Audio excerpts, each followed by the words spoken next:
Ready start. उपाध्यक्ष महोदय, आज स्वतंत्र भारत में जब हिंदी इस देश की राष्ट्रभाषा घोषित हो चुकी है, अब संघर्ष अथवा विरोध का समय नहीं रहा। आज का समय ठोस रचनात्मक कार्य का समय है। मैं जानता हूँ संघर्ष करना कठिन है, परंतु उसी एकाग्रता से रचनात्मक कार्य करना उससे भी कहीं अधिक कठिन है। यह भी स्पष्ट है कि संघर्ष के बाद यदि रचनात्मक कार्य नहीं होता तो संघर्ष की उपादेयता ही लुप्त हो जाती है और जो सफलता प्राप्त की गई हो उसकी सार्थकता संकट में पड़ जाती है।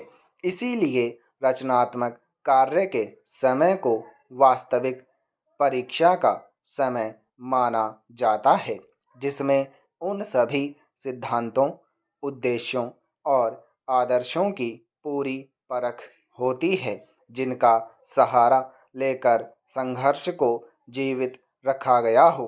हिंदी के हितैषियों और साहित्य सेवियों के लिए अब यही समय है। मैं कह सकता हूँ कि शायद पहले कभी उन पर इतना गंभीर दायित्व नहीं आया था जितना कि अब हिंदी के राष्ट्रभाषा बनने से आया है। समस्त राष्ट्र ने सर्वसम्मति से हिंदी भाषा का जो मान किया है और हमारे संविधान ने उसे जो स्थान दिया है, वह हम सब के लिए एक सद्भावनापूर्ण चुनौती के समान है। यह निर्णय एक प्रकार से सभी हिंदी भाषियों और साहित्यिकों में विश्वास के प्रस्ताव के समान है। इस आदर को हम कैसे निभाएं, जिससे विभिन्न प्रादेशिक भाषाओं के बोलने वाले प्रतिनिधियों द्वारा किए गए उक्त निर्णय के औचित्य को सिद्ध कर सकें।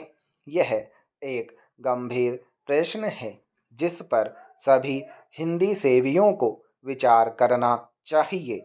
हिंदी साहित्य सम्मेलन बहुत बड़ी संस्था है जिसके निर्माण में इस देश के अनेकों यशस्वी विद्वानों और देशभक्तों ने योग दिया है। मैं समझता हूँ यद्यपि सम्मेलन की स्थापना हिंदी के प्रचारार्थ हुई थी, इसे हिंदी भाषी क्षेत्रों में प्रादेशिक भाषाओं के प्रचार का कार्य भी अपने हाथ में ले लेना चाहिए। इससे एक ओर हिंदी और दूसरी भाषाओं में पारस्परिक आदान प्रदान बढ़ेगा और दूसरी ओर सम्मेलन का आधार भी अधिक व्यापक हो जाएगा। मेरे विचार से यह कार्य राष्ट्रीय साहित्य, हिंदी भाषा और हिंदी साहित्य सम्मेलन तीनों के हित की दृष्टि से उचित होगा। बिहार हिंदी साहित्य सम्मेलन ने जिसके रजत जयंती समारोह के उद्घाटन के लिए आपने मुझे आमंत्रित करने की कृपा की है, 25 वर्षों से भी अधिक समय पूर्व सार्वजनिक कार्यक्षेत्र में पदार्पण किया था। इस राज्य के सभी लोग सम्मेलन की सेवाओं से भली प्रकार परिचित हैं। मैं आशा करता हूँ कि यह रजत जयंती समारोह इस राज्य के साहित्य सेवियों को और अधिक बल देगा, जिससे वे साहित्य की समृद्धि द्वारा और हिंदी तथा अहिंदी प्रदेशों के बीच पूर्ण सद्भावना का वातावरण तैयार करके इस राज्य के लोगों की ही नहीं बल्कि देश भर की सेवा कर सकेंगे। मेरे विचार से हिंदी साहित्य की श्रीवृद्धि करके और सभी भाषा भाषियों के साथ सद्भावनापूर्ण संबंध बनाए रखकर हम अपने कर्तव्य का पालन कर सकते हैं। कम से कम इस ओर सबका ध्यान आकृष्ट हो चुका है।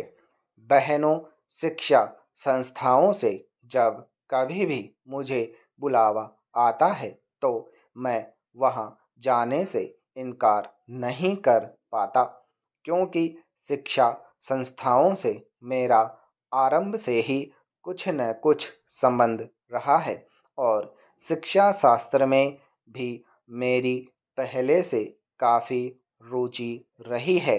अतएव मुझे जब आपका निमंत्रण मिला, मैंने उसे बड़े हर्ष के साथ स्वीकार किया और मुझे अत्यंत प्रसन्नता है कि आज मैं यहाँ आ सका। आप सब बड़ी सौभाग्यशालिनी हैं कि आप इस कन्या महाविद्यालय में शिक्षा पा रही हैं, क्योंकि इस महाविद्यालय का इस राज्य में अपना एक विशेष महत्व है और इसका इतिहास नारी जागृति तथा उन्नति का इतिहास है। इसकी स्थापना उच्च आदर्शों को लेकर एवं नारी जागृति तथा राष्ट्रीय उन्नति की पुनीत भावनाओं से प्रेरित होकर आज से बहुत साल पहले एक ऐसे सच्चे समाज सुधारक के द्वारा हुई थी, जिनके हृदय में मुख्यतः नारी जाति के प्रति विशेष गौरव और महान आदर था। आप सबको मालूम ही होगा कि हमारे देश में दो प्रकार की शिक्षा संस्थाएं विद्यमान हैं। एक तो वे जो अंग्रेजी शासकों द्वारा अपने उद्देश्यों की पूर्ति के लिए स्थापित की गई थी और दूसरी वे जो स्वतंत्र रूप से राष्ट्र प्रेमियों द्वारा राष्ट्रीय भावनाओं से ओतप्रोत होकर अपने देश की संस्कृति एवं सभ्यता को पुनर्जीवित एवं पुनः स्थापित करने के उद्देश्य से स्थापित की गई थी। आपका यह कन्या महाविद्यालय भी लगभग इन्हीं पवित्र भावनाओं से प्रेरित होकर बहुत साल पहले स्थापित किया गया था और आपके लिए यह बड़े सौभाग्य की बात है कि आप में से कुछ आज इस विद्यालय में अपनी शिक्षा समाप्त कर जीवन के कार्यक्षेत्र में प्रवेश करने जा रही हैं। उच्च शिक्षा प्राप्ति की उपाधि जो आपको मिल चुकी है, आपकी एक अमूल निधि है, जिससे आपकी गुरुता और भी बढ़ती हैं। आप में से जो आज प्रमाण पत्र लेकर जा रही हैं, वे इस विद्यालय के सीमित दायरे में से निकलकर जीवन के विशाल प्रांगण में कर्मठ कार्यक्षेत्र में प्रवेश कर रही हैं।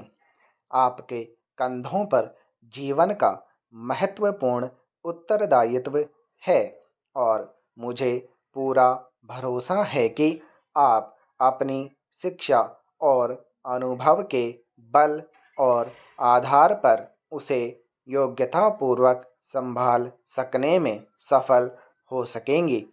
अब तक आपका विद्यार्थी जीवन रहा, अब आगे आपका व्यावहारिक एवं क्रियात्मक जीवन रहेगा और आपको अपने जीवन के कार्यक्षेत्र में अनेक समस्याओं का सामना करते हुए आगे बढ़ना है।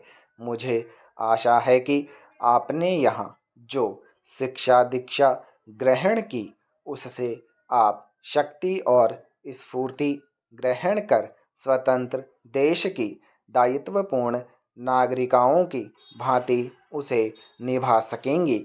यह सब आपके लिए तभी संभव होगा जब आप यह भली भांति समझ लेंगी कि आपको अपने जीवन में क्या करना है। आप सब यह भली भांति जानते ही होंगी कि प्राचीन काल में हमारे देश में स्त्रियों का कितना महत्वपूर्ण व उत्कृष्ट स्थान रहा है। स्टॉप।